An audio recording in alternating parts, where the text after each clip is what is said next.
video number 3. Did FOIL work out okay? Okay. We've checked with FOIL. So since the product equals 0, this factor here has to be 0, or this factor here has to equal 0. And if you solve this one for y, you get y equals -5. Here you're going to add 7 to both sides.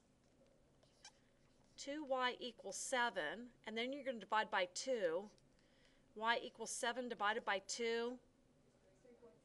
3.5. How is it in your answer bank? Fraction form or decimal? Is it fraction form? So in your answer bank, you're going to have y equals 7 halves and y equals -5. You guys good with solving by factoring? Yes, ma'am. Oh, okay. Let's go to the next section. It says solve each of the following by using the quadratic formula.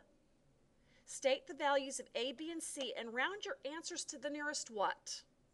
Tenth. Okay, we're going to round our answers to the nearest tenth. Let's start off with number 5.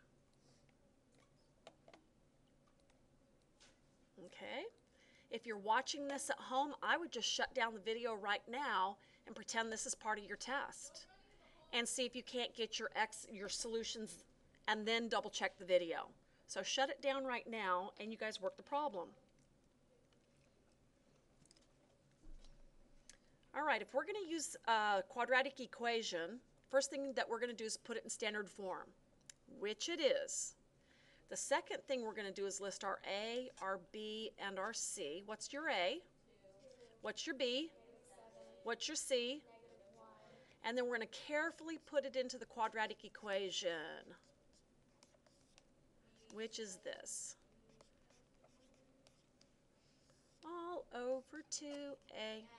There you go. And I highly recommend that you do this. Put your little placeholders in there, because we do not want to make a mistake.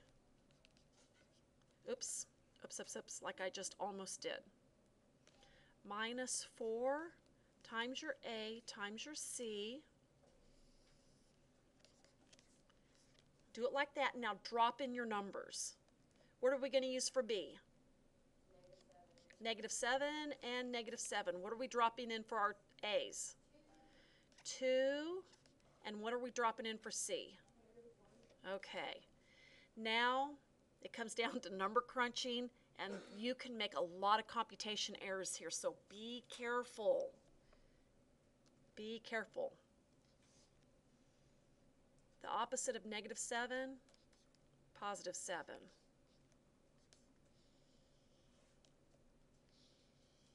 2 times 2 is 4. That's going to give you 49. This is 49. Let's see, I'm going to take -4 times -1. That's going to give me positive. This whole thing here gives me +8. So I'm taking the square root of 57. Yes? How many answers should I have since my discriminant's positive? 2. I should have 2 answers. So I'm going to get 7 plus or minus, let me see here, let me grab my calculator. Square root of 57. 7.55. 7.55 over 4. It would be like 7.5 since it's around. You know what? We can round our answer at the end to the tenths.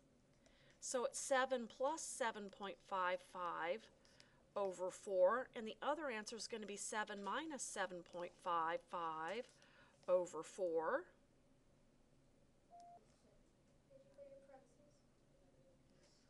Yeah, be careful here. I was hoping that would go down.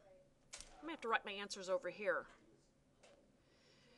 I got, for my answers, for this one right here, I got, if we're rounding to the tenths place, I got 3.6.